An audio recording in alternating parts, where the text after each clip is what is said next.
जब रामचंद्र जी को रावण से युद्ध करने के लिए शक्ति की आवश्यकता महसूस हुई, तो उन्हें यह झांत हुआ कि केवल मां दुर्गा की कृपा से ही वे इस युद्ध में विजयी हो सकते हैं।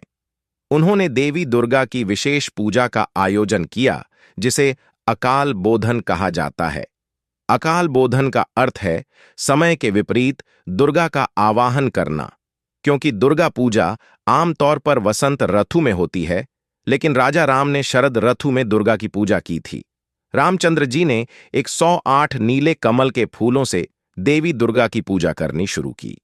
पूजा विधि के अनुसार देवी को प्रसन्न करने के लिए 108 नीले कमल चढ़ाने की परंपरा थी। रामचंद्र जी ने 108 पुष्पों का संकलन किया और उन्हें देवी के चरणों में अर्पित करना शुरू किया। जब पूजा लगभग समाप्त होने को थी, तो उन्होंने देखा कि एक पुष्प कम है। उनके पास केवल 107 पुष्प थे। यह देखकर रामचंद्र जी बहुत व्याकुल हो गए, क्योंकि उनकी पूजा अधूरी रह जाती और देवी प्रसन्न नहीं होती। वास्तव में ऐसा माना जाता है कि मां दुर्गा ने खुद यह पुष्प छिपा लिया था, ताकि वे राम की भक्ति की परीक्षा ले सकें। वे देखना चाहती थीं कि जब राम को कठिनाई का सामना करना पड़ेगा, तो उनकी प्रतिक्रिया क्या होगी। रामचंद्र जी को यह स्मरण हुआ कि उन्हें कमल नयन कहा जाता है, क्योंकि उनकी आंखें कमल के समान सुंदर और कोमल थीं। उन्होंने सोचा कि यदि एक कमल पुष्प की कमी है, तो वे अपनी एक आंख देवी को अर्पित कर देंगे, जिससे पूजा पूरी हो सके। अतः उन्होंने अपनी आंख को निकालने के लिए धनुष की नोक को तैयार किया और मां दुर्गा को अपनी आंख अर्पित करने का संकल्प लिया।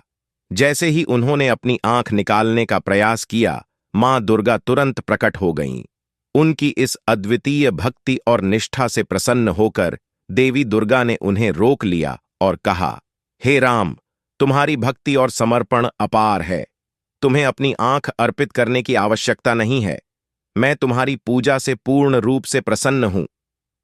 देवी दुर्गा ने उन्हें आशीर्वाद दिया और कहा कि वे रावण के साथ युद्ध में निश्चित रूप से विजयी होंगे।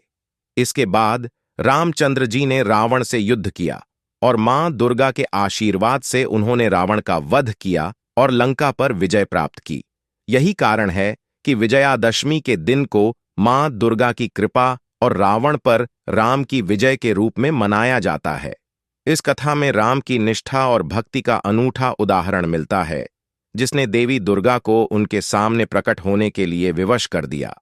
इस पूरी कथा से यह संदेश मिलता है कि सच्ची भक्ति, समर्पण और श्रद्धा से देवी दुर्गा की कृपा प्राप्त की जा सकती है, चाहे परिस्थिति कितनी ही कठिन क्यों न हो।